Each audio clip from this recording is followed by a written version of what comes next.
My wedding was supposed to be the happiest day of my life until the HOA sent a spy to ruin it. Nora and I planned a simple backyard ceremony. It wasn't extravagant, just us. Twinkle lights, homemade food, vows under the oak tree we carved. Our initials into the date was set for May 14th. RSVPs came in. Neighbors offered chairs. Tomás offered to grill. And Grace offered to paint our welcome sign. Even Karen was quiet. Too quiet. 2 weeks before the wedding, a new volunteer started, walking the neighborhood with a clipboard. Name was Derek. Said he was on the HOA landscaping committee. But something felt off. He didn't ask about plants. He asked who was attending the wedding, if there'd be alcohol, where guests would park. He even asked Tomás if we had a noise permit. Tomás called me that night. You're being watched, hermano. Then they came. 3 separate notices in 5 days. Unauthorized temporary structure, the tent. Potential fire hazard. String lights. Excessive traffic forecasted, a fine for expected guests.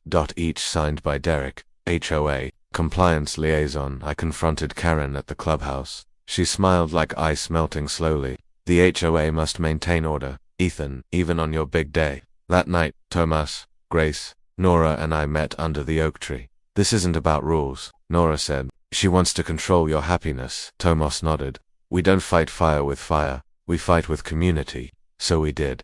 Grace got local vendors to donate decor. Tomás organized carpool volunteers to reduce traffic. Nora called a local reporter from the neighborhood blog. And I filed a civil complaint. HOA harassment tied to personal life events with names. May 14. Sunshine. Nora in a white lace dress.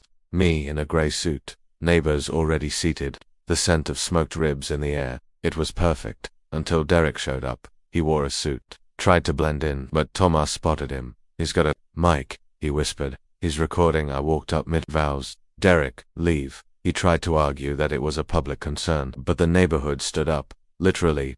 Grace, you're trespassing. Tomás, leave now or face me. Mrs. Reynolds, 84. Young man. Scram. He ran. 2 days later. The neighborhood blog published a piece titled, "The HOA Tried to Sabotage My Wedding," an open letter by Ethan Harper. The story went viral locally.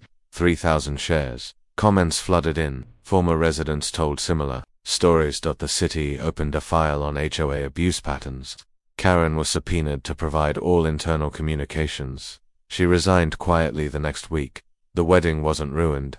If anything, it brought us closer to our neighbors. It revealed the rot still clinging to the HOA and gave us the strength to tear it out. And when we said our real vows later that night, Nora whispered, "We're not just building a marriage, Ethan. We're rebuilding a community." Karen thought she could crash our wedding, but all she did was help us unite the entire neighborhood with love and ribs.